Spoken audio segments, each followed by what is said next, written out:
Hey everybody, good afternoon. I hope everybody had an awesome day and is going to head into a great weekend this weekend.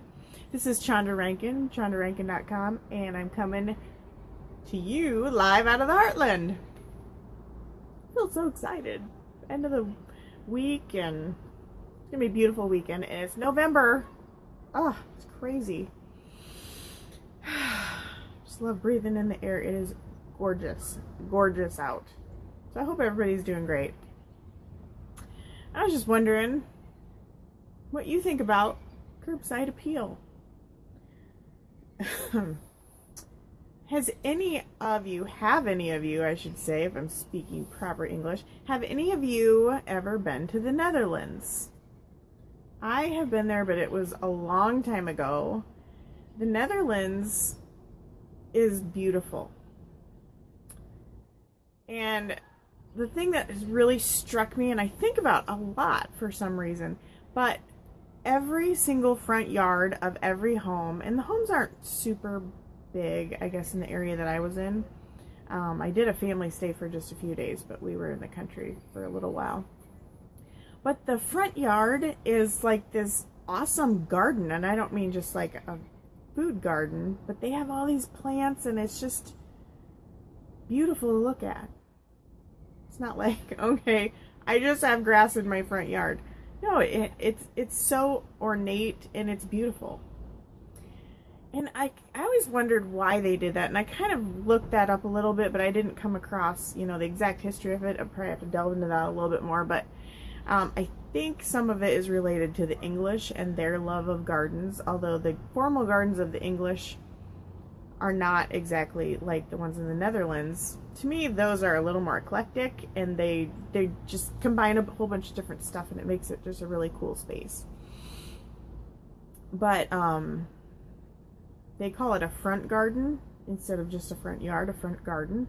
And it began, excuse me, it began as a productive cottage garden, and it probably began, to gain food from that area. But most of the ones I saw were ornate. And they're just beautiful. And I just wonder where that originated.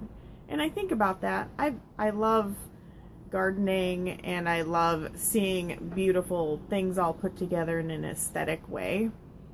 And for about 2 minutes in college, I thought about changing my major to horticulture or something around there. I actually took a couple of classes in horticulture. But I bet no one knew that about me, that I thought about doing that. So, you never know what I'm going to say. Anyway, the Netherlands is so beautiful. And I think of that every time I come into town here. And this is a weird parallel, I think. That's how my mind works. I'm going to back up a little bit. A couple years ago, I noticed one of the big storage companies was building a big addition right on the main road here in town. And I thought, that is going to be so ugly. You know how storage units usually look. Rows and rows of storage units. They're not attractive. Their landscaping is like a giant rock sitting there. I bet you're wondering where I'm going with this. I'm going somewhere. But their landscaping is a giant rock on maybe a gravel roadway around it. It's not attractive. And so I thought, that's going to be on the main road. I don't know why they got approved to go there. It's going to be an eyesore. And I just kept thinking this whole time during the construction. And as it came underway, I noticed the detail they put into things. Again, this is a storage company, and it is a little bit more high-end. They have like heated units and probably refrigerated. I don't really know. Sorry, a bug just flew through my glasses. So anyway, the storage company kept, it was getting closer and closer to being done after it was under construction, and it had a really beautiful brick exterior. The signage was really nice. It looked kind of a little retro, so that's their branding. And the thing that struck me, and the parallel here, or the connection to the front, I'm not going to say front yard, the front garden area in the homes in the Netherlands, they got the building all done, and I love driving past that place every day. And you know what? You want to know why? They have the most beautiful landscaping for the front of a storage company. I love going by it every day. Every season it looks different. I'm gonna have to take a picture and I'll share it with you. But I noticed those things, and it's all across the front, and it has varying colors of green. It has, I don't know what kind of flowering plants are out there, but right now they're like a fuchsia fuchsia flowering plant. Pardon me for the coughing. They have trees along there, and along the whole side they have evergreens. In the front are the deciduous because they're turning colors a little bit. It's beautiful. And again, I thought this was going to be this big eyesore when they first started building this extra storage area. And now it's one of my favorite places to see as I come into town every day. And I drive by it every day twice.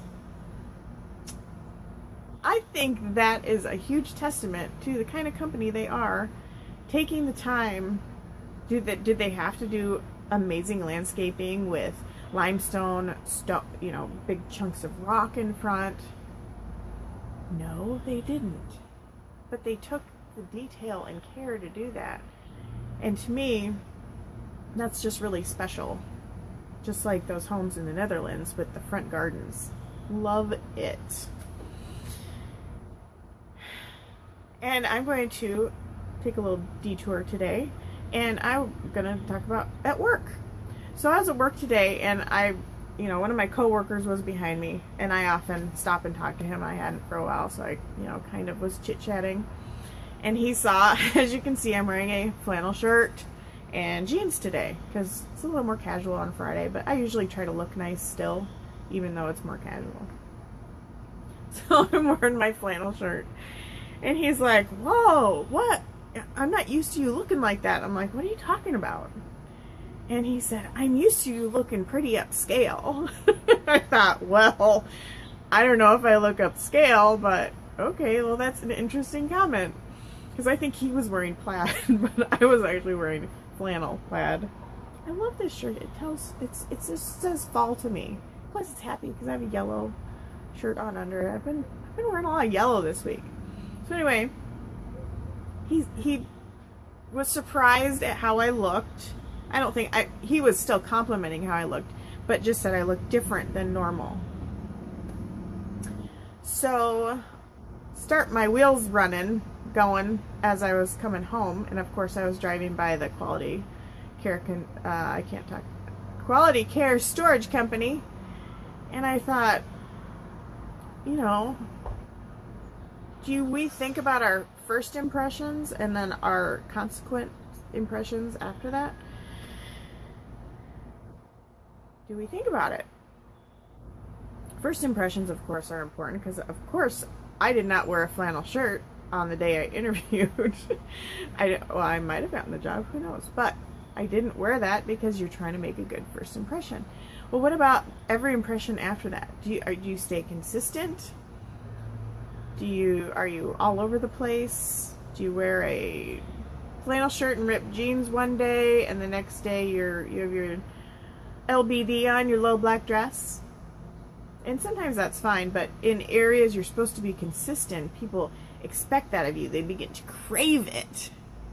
Do you stay consistent? And I'm speaking a little bit here in business terms. Do you stay consistent? Do you do the same thing every day? Do you also portray aesthetic beauty and, a little eye candy for people during the day? So what image are you portraying? Just as a person, what image are you portraying during the day? Are you portraying an image that draws people to you, the kind of people you want to be drawn to you? Or are they a little bit of riffraff?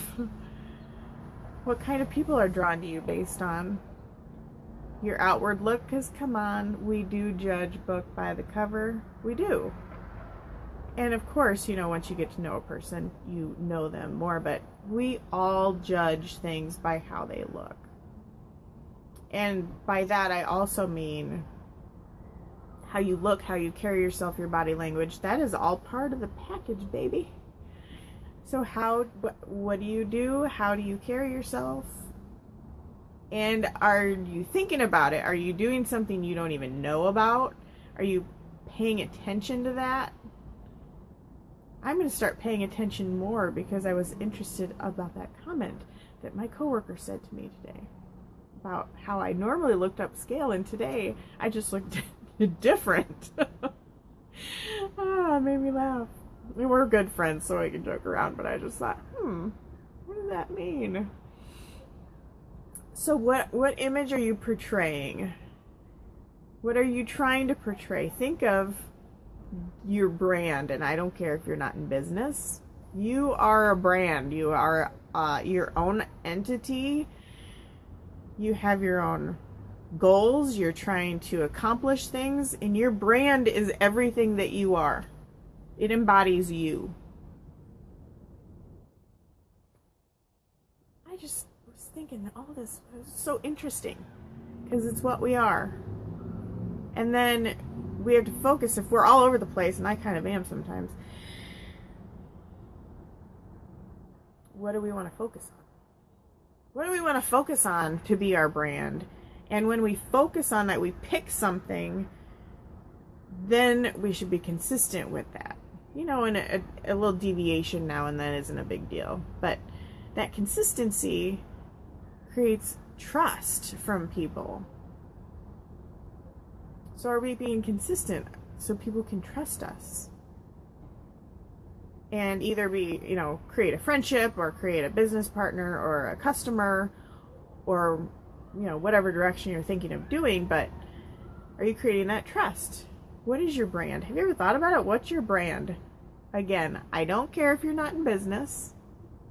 You are a brand. Whatever you're doing is your brand, whether it's good or bad. So that made me think of this whole tangent here. That made me think of, curb appeal. What's your curb appeal? Put in a different term. When you sell your house, people want to be able to come to their new home and like what they see, and first impression, we do judge a book. What do you see when you pull up to your new home, or as you're trying to sell a home? You want to appeal to that buyer. As a person, what is your curb appeal? How do you appeal to others? Are you attracting crappy people, for lack of a better term? Or are you attracting leaders and people that will lift you to the next thing that you want to do? Are you attracting people of a like mind? People with the same beliefs you have? People you can learn from? Or not? So, your curb appeal is your visual appeal, plus, how you act, all of that stuff rolled into a ball, and that's you, and that's your brand. So I want you to think about, tell me if you know what your brand is. I know my friend Sarah, who is watching, has her own company, and she has created a brand, and I think it's really clever. And it's Purple Pincushion. And she's done great with that branding. It's awesome. So what is your brand? That's all I wanted to share with you today. A little food for thought. Ruminate on that over the weekend, maybe. Sleep on it. What's your brand? Thank you for the like. I'm going to shout out to a couple of other people that are watching. Jim Turner, hey. And Marissa and Linda. Hope you both had a great day and are going to have a great weekend. Appreciate you hopping on today. And again, think about it. Think about it over the weekend. Like, share, comment if you have any comments. I'd love to hear from you. Whether you're hearing this live or you're hearing it recorded, love to hear from you. Tell me it sucks. Tell me it's great. I'm open to whatever. So like, comment, share, have a great weekend, and I will see you in the next video.